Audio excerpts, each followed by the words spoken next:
தொடர்ந்து சென்னை உயர்நீதிமன்றத்திலே 2014 துவக்கப்பட்ட அந்த வழக்கு 2017 தீர்ப்பு சொல்கிறார்கள். அந்த தீர்ப்பு தருகிற போது ஆட்சியில் இருந்தவர் எடப்பாடி பழனிசாமி.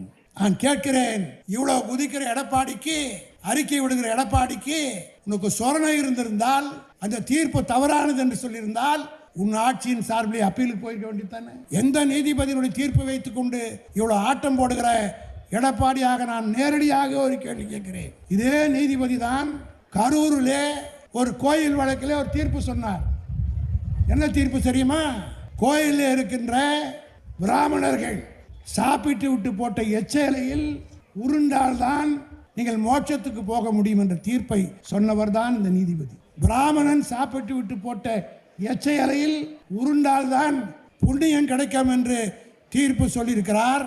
உள்ளபடியே இந்த தீர்ப்பை எடப்பாடி மதிப்பதாக இருந்தால், எச் ராஜா சாப்பிட்டு விட்டு போட்ட எச்சை இலையில் எடப்பாடி உருள தயாரா?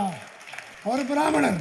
அவ்வளவு சுரணை, அவ்வளவு வீரன், முருகன் மீது அவ்வளவு பக்தி பாசம் எடப்பாடிக்கு இருந்தால், எச் ராஜா சாப்பிட்டு போட்ட எச்சலையில் நாளை காலையில் சட்டையை கழட்டி உருண்டால் எங்களை எந்த கொம்பனாலும் விமர்சிக்க முடியவில்லை. அதனால்தான் இங்கே சேகர்பாபு சுட்டிக்காட்டியதை போல முருகனை வேலிலே கையிலே எடுத்தார்கள். பிறகு இதே திருப்பரங்குன்றத்திலே ஒரு மிகப்பெரிய நிகழ்ச்சியை நடத்தி காட்டினார்கள்.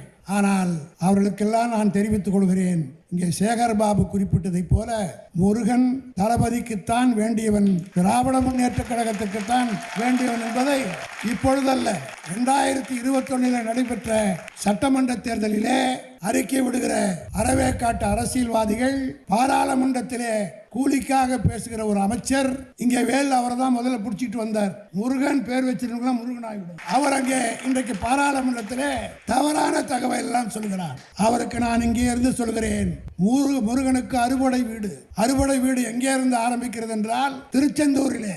அந்த திருச்செந்தூர் தொகுதியினுடைய சட்டமன்ற உறுப்பினர் இங்கே உட்கார்ந்து இருக்கிற அனிதா ராதாகிருஷ்ணன்